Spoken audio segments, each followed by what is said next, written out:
Check. This your mic. This is okay. Okay, you know.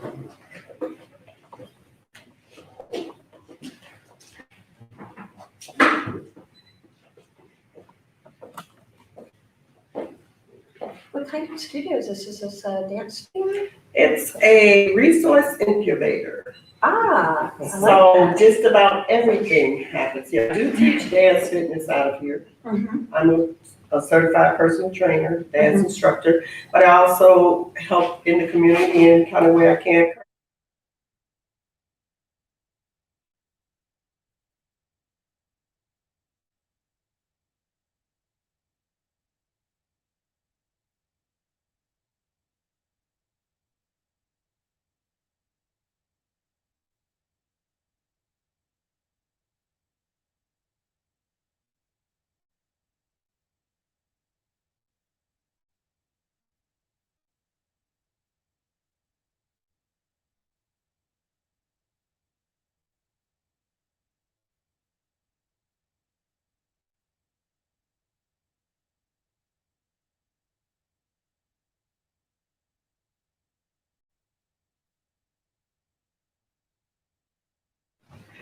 Good evening, everyone. Good evening. Welcome to Conversation with the Candidates Continue. We are so honored and happy to have our mayor candidate here this evening, Darden Rice. You guys, we've been trying to get her here for a couple, so we're excited to have her here. We actually enjoyed every single conversation, so we're really looking forward to this one. My name is Kenya Allen. I'm the owner of the Allenway studio, and it was my desire to have conversation with the candidates so that we could find out what they're going to do for our city. So yeah, we're here. We don't want to waste any time. We want to get right to it. So I'm here with my guy Matt, who's going to be moderating. And welcome to the Allenway studio. Conversation with the candidates continue. Getting pretty good at this, Miss King. All right. Good evening, everyone. Good evening. Very excited about our guest this evening. I've watched you come a long way in this campaign. I know how hard you worked. Council Member Darden Rice, welcome to the candidate conversation. How are you? Hi, Matt. I'm doing really well. Can you hear me okay? Am I speaking right? Yeah, thank you. It's great to be here. Kenya, thank you for having us at your studio. It's good to see you. How are you doing? Wonderful. It's kind of weird because typically right around this time, I'm smack in the middle of it. I'm somewhere with somebody's t-shirt on, maybe even waving a sign, talking to some vote. I'm kind of on the back. You're in a suit. Yeah. Yes. Yeah, not stressed out. My blood is still high, but not as high. Tell me about the no stress part. You can't relate. There's nothing I can say to you right now that would help you in this at this well, I'm tried. You've been at it for quite a while. Really beating the streets. I know that myself. You've heard it all. You've said it all. What are you feeling right now about it? I feel good about things. I have a great team. We have a lot of cohesiveness. We early on, we prioritized the grassroots and talking to voters face to face, knocking on doors, even under COVID constraints, being very safe, being very careful, but knocking on doors and doing phone banks and talking to people one-on-one. And we have a phenomenal team, and our numbers have been really good. And I just think that when it comes down to it, that's going to really make a big difference in how we do. So, I'm happy with my position and our momentum right now, and I'm looking forward to Tuesday. Cool. Wow. Tuesday, August 24th. Hello, guys. We got an election going on. Somebody wake up. Oh, man. 6 or 7 days in a wake up. I guess that's what it would be called. So, what are when you're out talking to voters and you've been talking to them for a while, what are you getting? What's the sense of what are you going to need to do if you're leading this city come 2022? Well, of course, issues like affordable housing, concerns about Tropicana Field and the broken promises to the Black community, issues of equity, those are all things that come up. Of course, we just had just a terrible crisis with red tide, And even last week, the city again spilled the amount of an Olympic-sized swimming pool of reclaimed water into Lake Maggiore. So the environmental issues are always there as well. I think people feel hopeful and excited about the direction of the city, but we can't keep growing in this way where we continue to leave people behind, where neighborhoods feel left behind. And we feel like the part of St. Pete that's special, that's authentic, could slip away. And it could if we don't have a mayor like myself who has the vision to see what needs to be done and the experience to make it happen. And as a progressive mayor, I understand that, for instance, every day I talk to people concerned about affordable housing. It's a crisis. And that means that we can't approach this passively. It's more than just putting money into an account to figure out how to help pay for it. It means we have to go out there and prioritize and get these homes and multi-unit buildings and apartments. We've got to get them built. And on the other side of the equation, people need access and opportunities to much better paying jobs. And frankly, our city and our county has really fallen down on that for a long time. I know we can do better, and that's why I'm running to be mayor. Wow, I appreciate that. I came in here today specifically with a chip on my shoulder. My son goes to school right over here, MLK. And I was riding home from dropping him off at school. Your son operating the camera? That guy right Yes. there. Big shout out to MJ, man. That's all right. Thank you for that. MJ's doing a good job. Good job. Look, I'm sorry. and traffic was backed up. 8 o'clock on a Monday morning on 9th Street. And I'm in traffic right by Lake Maggiore. And I was like, what is going on? And you know what bothered me? And it didn't bother me because I couldn't blame the poor guys. I saw Pennsylvania and Missouri. Okay, I know right here. I don't blame you at all. But what are we gonna do? And I'm just thinking, so you're saying a progressive mayor, kind of talk to me about some of the things that you're gonna do to protect those people, some of them that don't even see it come. That was a serious reality check. I know our beautiful little city is now and no longer just a beautiful little city, it's a destination. How do we protect the guys? How do we protect the people that have been here? Well, number one, we got to make sure that people that are here now aren't getting displaced. And the way we do that is we fight for affordability. The city needs to beef up all of our programs where we help people fix up their homes. Because as homes, whether if someone's on a restricted income, elderly, are unable to fix their those little projects become big ones if neglected. So the city can step in and help with fixing up homes, rebates for rehabs, and do things strategically to help keep people in their home. Maybe people aren't comfortable with going downtown to City Hall to find the information about those programs. We need to go to the people, and that means we need to take public engagement in a much more serious way. We need to go to people and be in the community rather than expecting people to walk through the doors of City Hall or try to navigate a bureaucratic website. So we've got so keeping people here and preventing displacement is a huge thing. I think your question spoke to, we're becoming a destination. And so, the forces of gentrification are big and complex, but what a mayor working with city council and other community stakeholders can do is we can put into place strategic housing strategies and policies that help promote affordability and help keep people in their homes. Got it. You've, if anyone knows the inner workings of city administration, you've been there, you're a two-term councilwoman. Explain to me like some of the things, and I want to just know why, right? You hear every candidate, or not so much even candidates, stakeholders from all parts of the city that hate doing business with the city of St. Petersburg. So two-part question, like, why hasn't anything changed? Why is it so antiquated? And what are you going to do different? Because I am certain if the next mayor doesn't address this, I'm gonna the next time I hear it, I'm gonna try to make big news. I'm sick of hearing about it. But what's gone wrong and what can you do different? That's such a great question, Matt. We're due for a reset. It's time for, when I'm elected, I'm going to bring people together and say, I need to know what the city is doing that works, what doesn't work, and I want to hear your ideas, no matter how big or how small.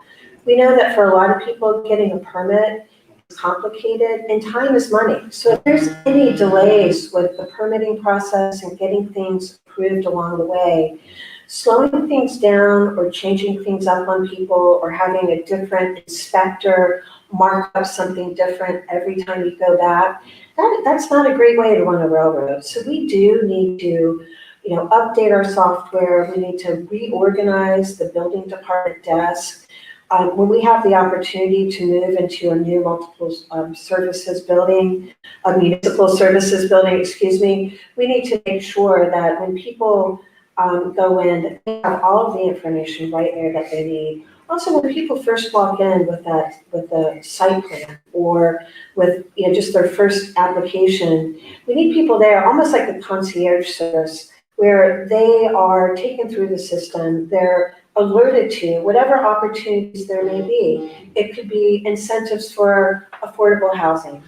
It could be information about the community benefits agreement. It could be about the CRA or opportunity zones or incentives for public art. You name it.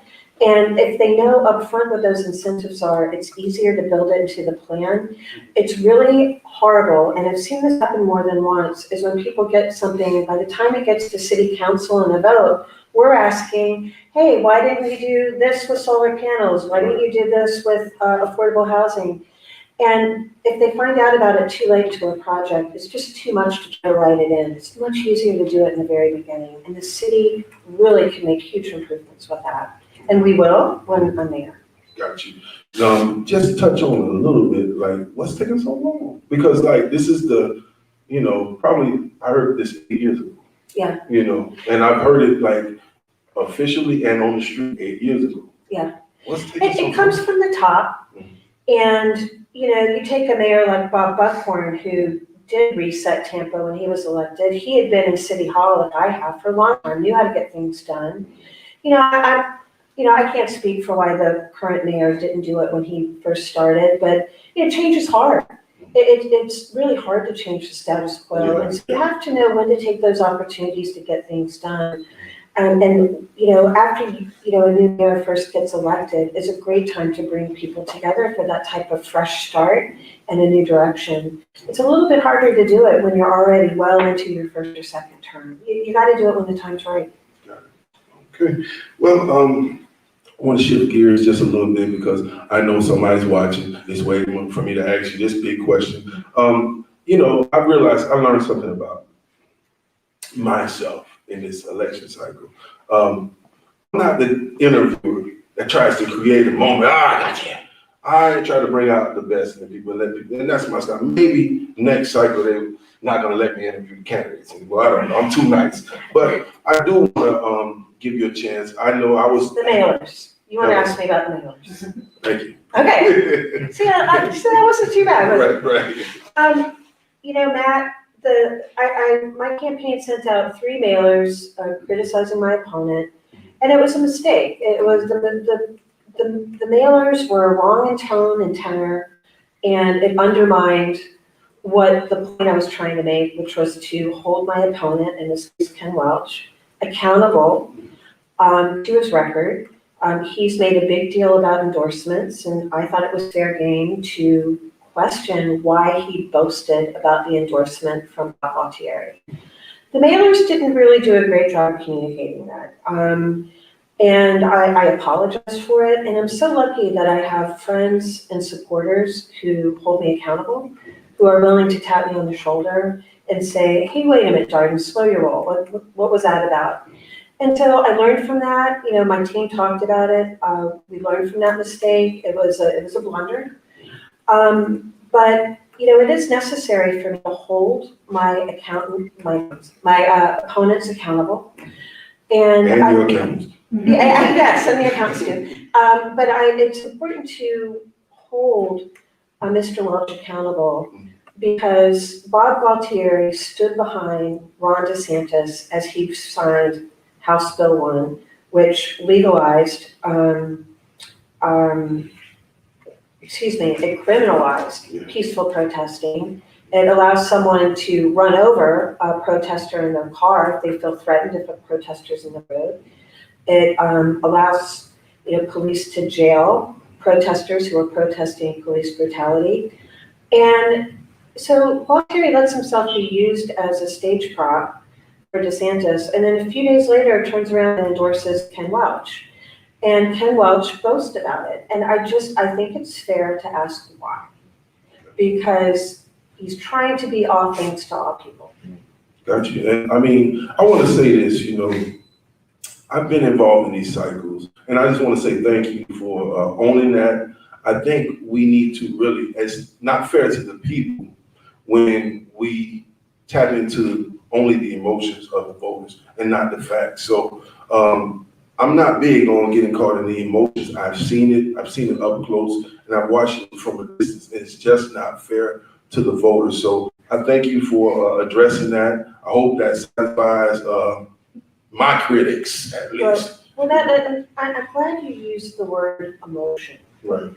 Because what was important for me and why I did feel like it was important to apologize was that once I knew how hurt people felt, that was not what I wanted. Right. And that's why I apologized. I didn't want any of my supporters or people of color to feel hurt by the use of stock images. And that's why I apologize. And I take responsibility. And I appreciate that, because again, I know who you are as a leader. Mm-hmm. I've watched you work. I know what it takes to run a campaign, to be a part, and I know Mr. Wells. Mm-hmm. And you both of you guys are very decent human beings. St. Petersburg is really lucky to have each one of you involved in this race. So it's just fair to the voters that we get out of this emotion, because I'm just thankful it's not as bad as it was 4 years ago. So maybe we're evolving a little bit, but decent people, you're a decent person. Mr. Welch is a decent human being. So mm-hmm. I think it's just not fair. So I appreciate you owning that. I wanted to talk about something that's near and dear to my heart. Shifting gears again, all critics, all hearts and minds clear. Matt Byrd is moving on. And near and dear to my heart, where this city is going in gun violence. Yeah. Where are we going? So, as we're growing and maturing, how are we going to address that? The gun violence in our community is it's heartbreaking. And people, I don't think, realize or understand that with every death from gun violence, it rips this huge hole in the fabric of our community. And that hole is left there for lifetimes because there's trauma. And, the TV cameras don't follow up on the story of what happens after the shooting, the children growing up without parents, the parents growing up without their children, the lives of the people in prison who inflict the violence, who also leave children and families behind.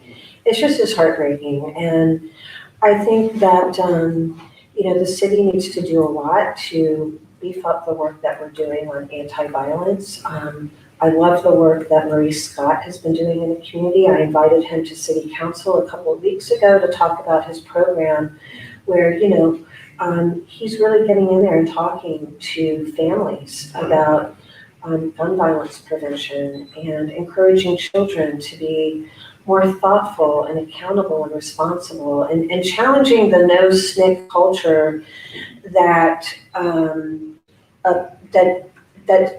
that really just covers people who've done the wrong thing, that have broken the law. So there's a lot that we need to do, but we really need to do on helping reach out to the community, and let's keep those guns holstered. Let's not turn to guns for violence, for solving our problems. And I see gun violence as a public health epidemic. How do we solve it? I know, we have ARP funding, $46 million. And on one end, one of your opponents said it's not a lot of money, but allocating the right amount of resources to the right, or putting the resources in the right hands.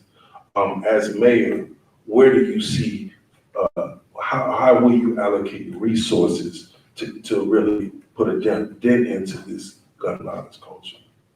We've got to put our resources into developing programs where people are actually getting into our neighborhoods and churches and talking to families and talking to kids. That's really where it starts. And it's not as simple as just, putting out a notice and asking people to come to a big meeting. You've got to organize where people are at. You've got to go where they are. And that's hard work. It's important work. And it's work that, to be done right, needs to be funded adequately, and there couldn't be more important work that we could be doing right now. Got it. That is Hidden Voices, and that's Keys for Life. Y'all stay tuned. We are working out there. Y'all just want to do that plug. We're doing it. Thank you for supporting that. Funding, dollars. What do you see with the ARP funding? Because I don't think that will be completed. What will you do with that money? Well, I think it's what the community wants to do with the money. This is, I think what's important is to really be intentional and transformational with it. It's a lot of money, but, depending what you put it towards, it may not be a lot of money. Right. So I think we have to be really smart about it. I don't want to see it scattered into a lot of different areas where the potential of this money to have an impact just dissipates because it just gets frittered away. I want us to be very intentional with it. The Biden's investment in infrastructure and also with these ARP funds, it's generational. This doesn't happen very often. So I want to be able to look back and from 20 years from now, look back and say, this is what St. Pete did with the funds, and this is where we really moved our city ahead in a smart way. I will tell you this also, I want us to have a very, very transparent website I want people to be able to go and see where the funds are, where they went to, how they're being used. And I want St. Pete to set up really like an accountable and transparent website that would really be an example for the rest of the country of how do you manage and work with these funds in the most accountable way, working with the community. Can you, with that transparency, is it realistic to find a balance between the developers that see this as a huge opportunity and the people that have been in? Is there a realistic balance there? I think so. I mean, let's face it, the developers already have their own private resources of money. So I've always seen these funds as going towards the community. Got you. I want to talk a little bit about your 2 terms on council, and just talk about some of the things that you're most proud of that you've accomplished. Well, I've loved serving on city council. It's been an opportunity of a lifetime to serve my community, and what's really beautiful about it is you get to work with people and work on projects that you can see in your own city. And I like the fact that St. Pete City Hall is nonpartisan, so I can pick up the phone and reach out to anybody to work with me. And I think that's something very important that we should preserve. I came into office being a well-known advocate for voting rights, for the environment, and for public health. And I'm very proud of the fact that I created the first city council environmental committee, and that broadened to also work on health equity. And I was a champion for health and all policies and getting the funding to support our staff people that are basically looking at our city policies through the lens of public health. And that's so important because when you become familiar with the statistics from our community health assessment, there's some statistics I'm not very proud of. I am absolutely horrified at some of the statistics on the experience of pregnant Black women versus white women. There's third world statistics for Black women. And I think we've got to do so much better than that. And we have to do so much better with our healthcare disparities. Those are statistics that don't lie. And the numbers don't look good. So I want to really back up to a point where we start looking at the city's responsibility and involvement for taking public health into account as we plan and build our city. So I'm very proud of that. I think it's going to help set a lot of the groundwork for our future work in the city. I also created our wage theft prevention program. I've been one of the heaviest lifters on council. I have had the heaviest load of committees each year I've worked on council. I'm a regionalist at heart, so I'm the chair of Forward Pinellas, our transportation committee. I served 8 years on PSTA, so transportation and housing is something I very much have mastered, and I'm proud of that work. And I'm ready to keep it going, but I'm ready to do things differently. I think there's some issues that we just need to approach with more urgency, and we need to be more proactive. For example, we've identified in the next 20 years of our capital improvements program, it's $3.1 billion of work that we have ahead of us. That's a lot of money, and that's a huge challenge, but it's also this incredible opportunity. As mayor, I'm going to align PTech and St. Pete College and other regional schools and apprenticeship programs so that the jobs that we're hiring for, that we are so desperately going to need to fill, that there will be opportunities to get those degrees and apprenticeship programs to be eligible for those good paying jobs. And they're good paying jobs, there's dignity in labor. This leads to great careers and even leads to people having opportunities for starting their own small business and becoming their own entrepreneurs. And we also know with the disparity study, we've seen that I don't want to leave the disparity study on the shelf. If we identify that for some reason there's no availability of, Black electricians, Black plumbers, woman roofers, then we need to find out what the barriers to entry are and eliminate them.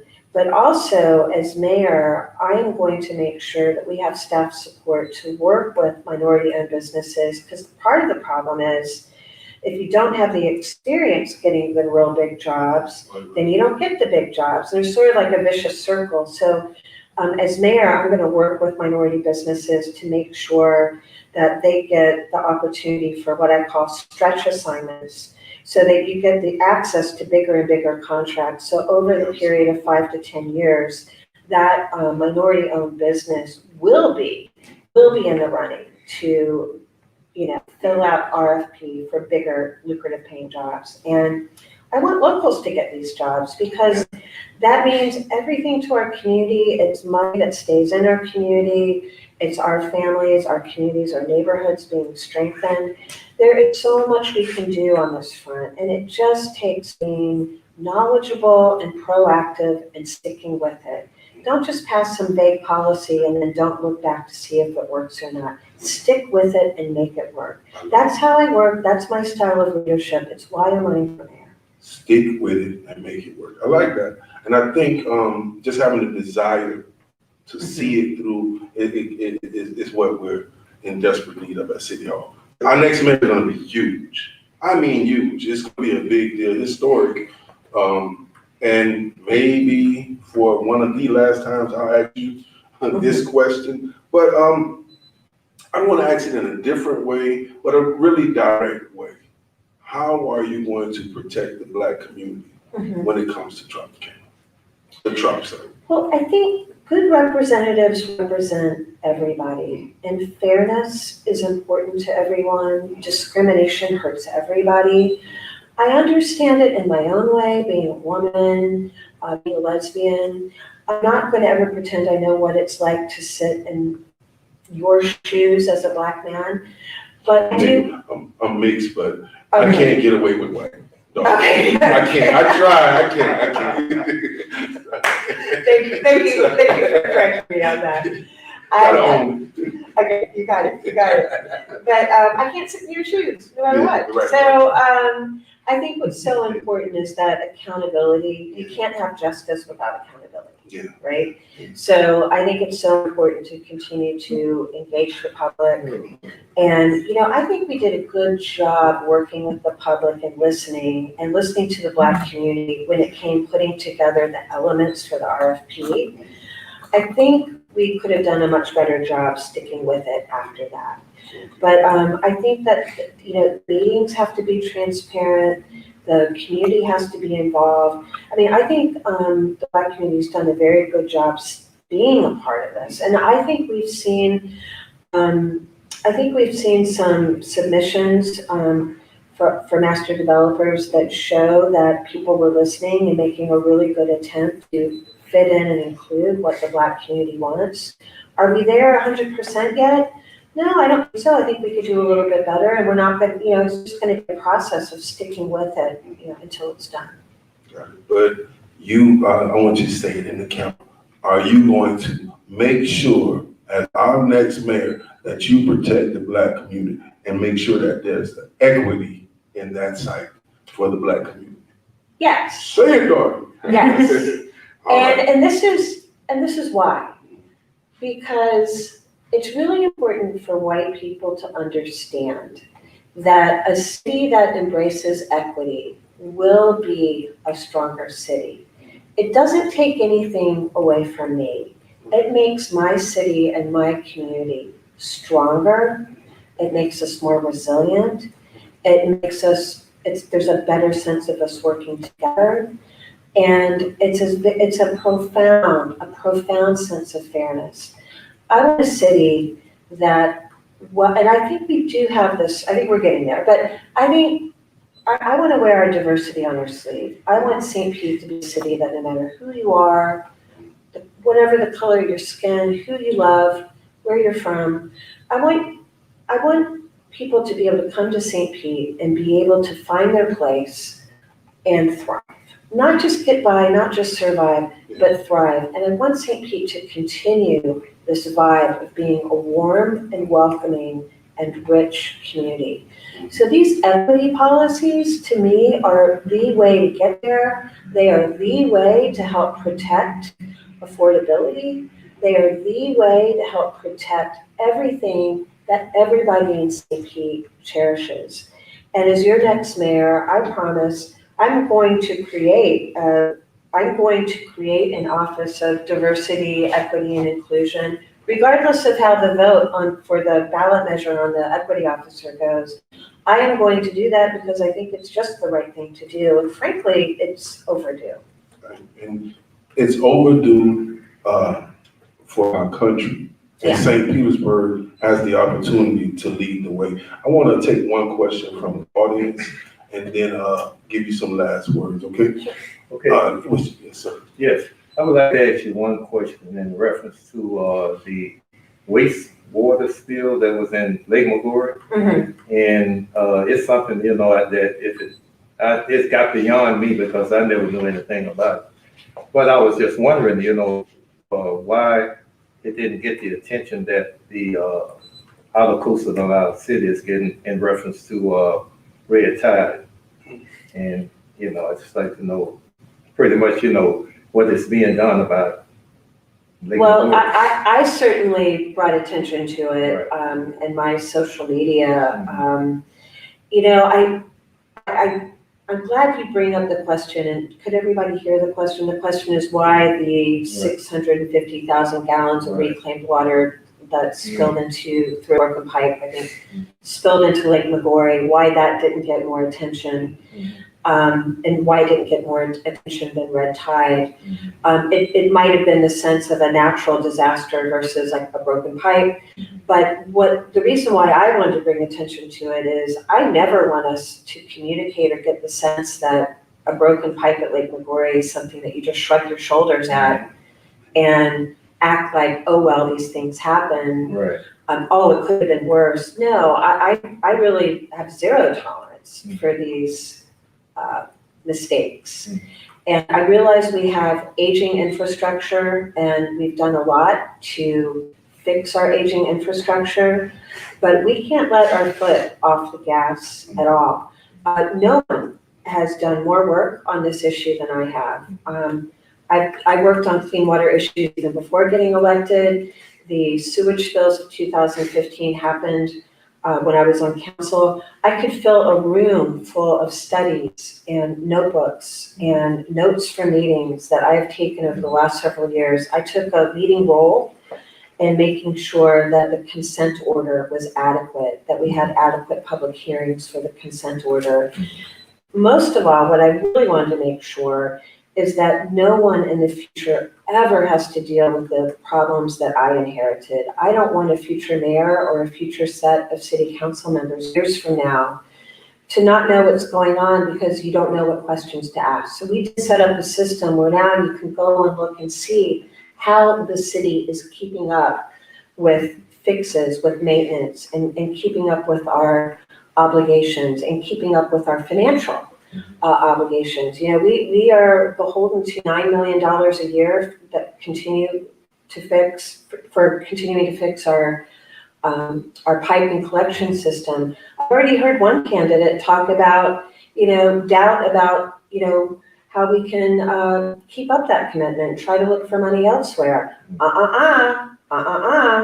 No, we have the money and we are not going to back off of this commitment. If anything, we'll commit more. And that's the type of, eagle eye I'm bringing to this issue. And, I wish the city had addressed the issue more as well, because the public deserves to know when we fall down. And they deserve to know because we need to really have an accurate picture of what we need to keep doing to fix our wastewater system, to protect our clean air, for the beauty of our lake, for the safety of our children, and for the benefit of our future generations. Thank you. Thank you for that question, sir. I really appreciate your time, Councilmember Darden. I want to give you an opportunity to say some last words, and then I'll say something to you guys, because I got a message too. Well, just thank you so much for this opportunity. I am the progressive in this race that has the vision to see what needs to be done. I have the experience working in our community to know how to get it done. I know how to lead us through change. I'm not satisfied with the status quo.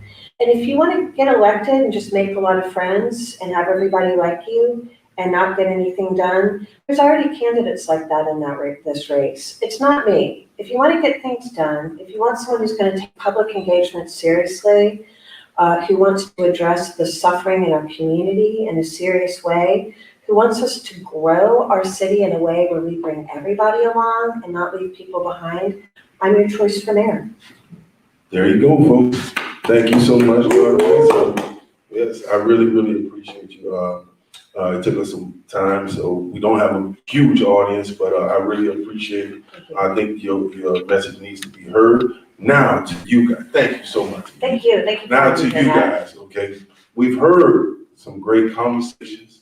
We have heard some really great ideas, but none of this is possible if we don't get out and vote, folks, okay? No one that came here and talked to Matt Byrd and Miss Kenya Allen can fix it by themselves, folks. We need you to get out and vote, and we need you to tell some folks that there's an election going on next Tuesday, okay? Get your behind out and vote. Thank you guys for watching. Share this video. People deserve to see who's running to be their next mayor. I appreciate y'all. Until the next time, this is Matt Byrd, broadcasting live from the Allenway Studios. I love y'all and appreciate y'all.